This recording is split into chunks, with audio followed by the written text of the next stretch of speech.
Okay, guys, this is our second Watergate slide. Let's finish the tale of Richard Nixon here. In the middle of all of this Watergate investigation and hearings and reports and all of that, they questioned the vice president and began to look into whether the vice president, a man named Spiro Agnew, great name in political U.S. history here anyway, Spiro Agnew was Nixon's vice president. They start to question whether Agnew was involved and what he knew. So in the middle of investigating him, it is discovered that Agnew has not been paying his taxes for quite a number of years. So Agnew will be forced to resign as vice president. Okay?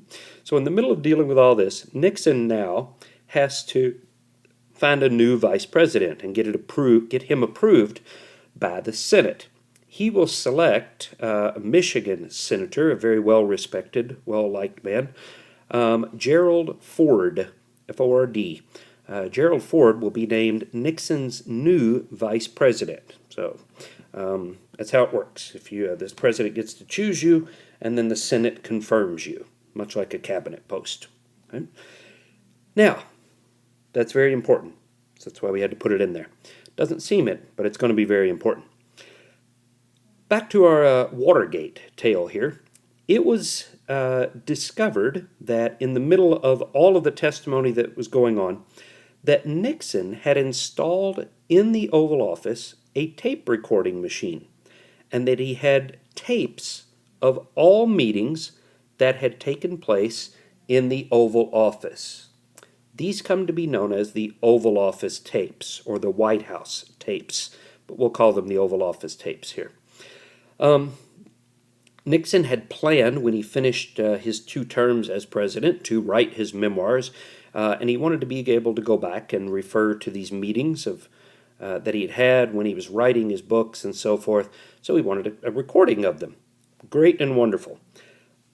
Unless you're planning on holding meetings where you authorize former spies to break into Democratic headquarters and bug their offices. You probably don't want a record of that meeting. But nobody ever turned off the machine. There were tapes of the meetings that Nixon had with the plumbers, where he told the plumbers to break in. And then after they got caught, there were records and tapes of meetings where Nixon told his aides to cover up the break-in, to deny any knowledge of the plumbers. Those are going to turn out to be what's known as the smoking gun evidence. You know, if you walk into a murder scene and there's somebody standing over a dead body with a gun and smoke coming out of it, they probably fired the gun. These tapes will be the smoking gun evidence for Nixon, the damning piece of evidence that will link him to Watergate. There you see the political cartoon, Nixon delivering his famous "I am not a crook" quote, holding the tapes there. When it is discovered that these tapes exist, a judge orders Nixon to turn over the tapes. He refuses. The judge takes it to a higher court. He refuses again. Nixon claims executive privilege, that these tapes would compromise national security, that the president needs to be able to meet with his advisors in complete anonymity and confidentiality, and he cannot hand over the tapes. An argument goes back and forth and back and forth. Eventually, it makes it all the way to the Supreme Court. And the Supreme Court says, national security aside, you have to hand over the tapes, Mr. President. So they do. And just about when the Congress is listening to the tapes, and just about when they're to get to a point where Nixon is going to say something to incriminate himself, the tapes go blank. And then the sound comes back on, and they listen a little while longer, and there's another gap. Okay? And then it gets to a really good point, and there is a mysterious 18.5-minute gap in the tapes. Nixon says something must have gone wrong with the machine, or his secretary screwed it up. No, the tapes had been erased. Nixon had ordered parts of the tapes erased before they were handed over to the investigators. So things begin to look worse and worse for him. Okay? This gets us up to now, we're at October 1973. We're now almost a year after Nixon is reelected. He's into his second term. And the Attorney General, Nixon ordered the Attorney General to fire the special prosecutor, a man named Archibald Cox, C-O-X. Cox had been named by Nixon as a special prosecutor to investigate Watergate, but apparently he was doing too good a job, and Nixon wanted to get rid of him. So Nixon ordered the Attorney General to fire Cox. The Attorney General refuses. So Nixon says, fine, you're gone. The Attorney General resigns.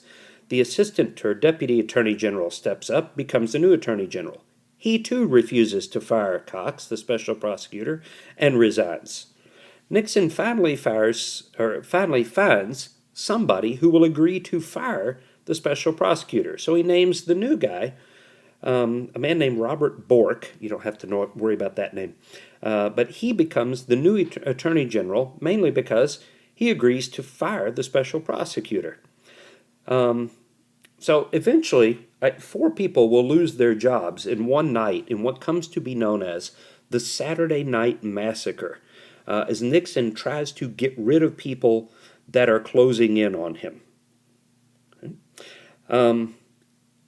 It is at that point that the Republican leadership comes to Nixon and says, look, you're guilty of sin, everybody knows it, even we can't support you any further.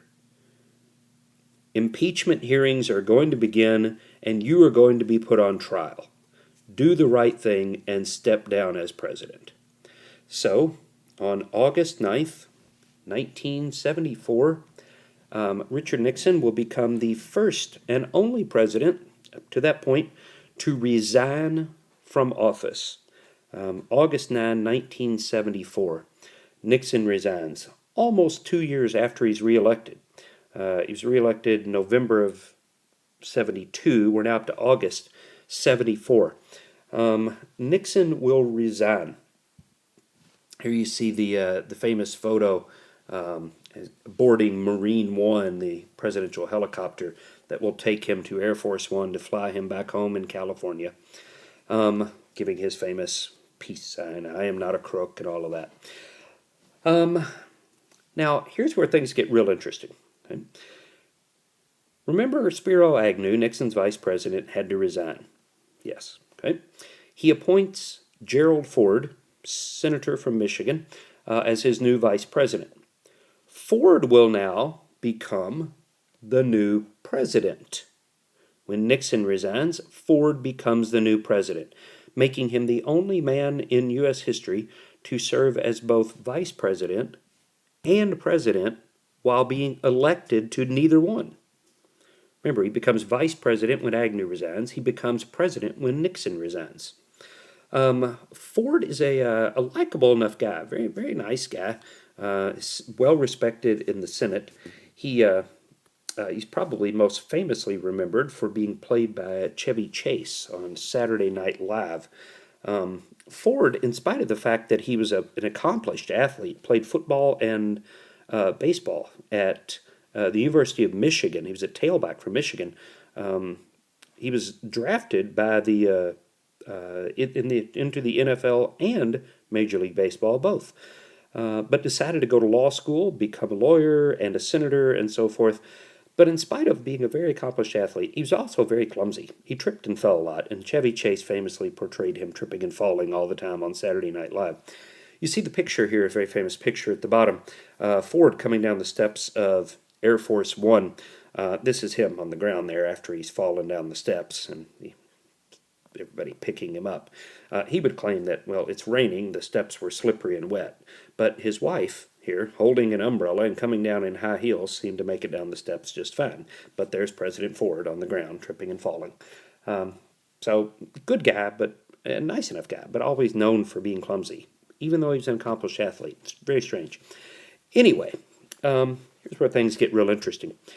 About 1 month after he becomes president, Gerald Ford will pardon Richard Nixon. He's about to go on trial. for obstruction of justice and perjury, lying to Congress, covering up an investigation and so forth. He's about to go on trial, and Gerald Ford will pardon Richard Nixon for any crimes he may or may have not committed regarding the Watergate scandal. So Nixon never does go to trial, never does go to jail, even though he's guilty of sin. All of his aides go to jail and do some time, but Nixon never does. Ford pardons him. Now, there is a theory out there that when Spiro Agnew resigned, Richard Nixon went to his friend in the Senate, because Nixon had been in Congress himself. He goes to Ford and says, "Hey, listen, Jerry, I got a deal for you. How'd you like to be vice president?" Ford said, "Sure, I'd love to be vice president." He said, "Okay, look." Nixon said, "Now this is just a theory, can't prove it." But Nixon went to Ford and said, "Look, there's a good chance this Watergate thing here is going to get worse before it gets better. And I might have to resign at some point, which means you'd be president. So I'll tell you what, I'll get you named vice president if you agree to pardon me if I have to resign." Not saying it happened, not saying it didn't. It's just a coincidence that about a month after taking office, one of Ford's first major actions is to pardon Richard Nixon. Maybe there was a deal worked out ahead of time. Maybe not. Who knows? But it makes for an interesting conspiracy theory there. Now, the last thing here, in sort of the ultimate of ironies, is that none of this had to happen. Richard Nixon was very popular in 1972. He was going to win re-election. He didn't need Watergate. He didn't need to break into Democratic headquarters. He didn't need to find out what their plans were.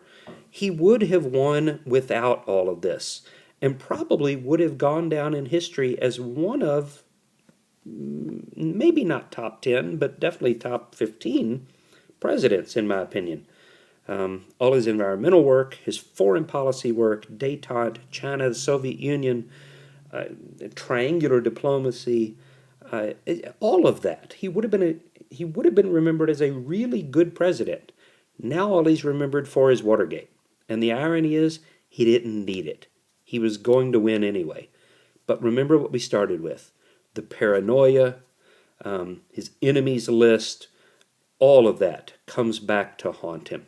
So, there's my brief defense of Richard Nixon, guilty as he was. I think a lot of his accomplishments get lost in the scandal that is Watergate.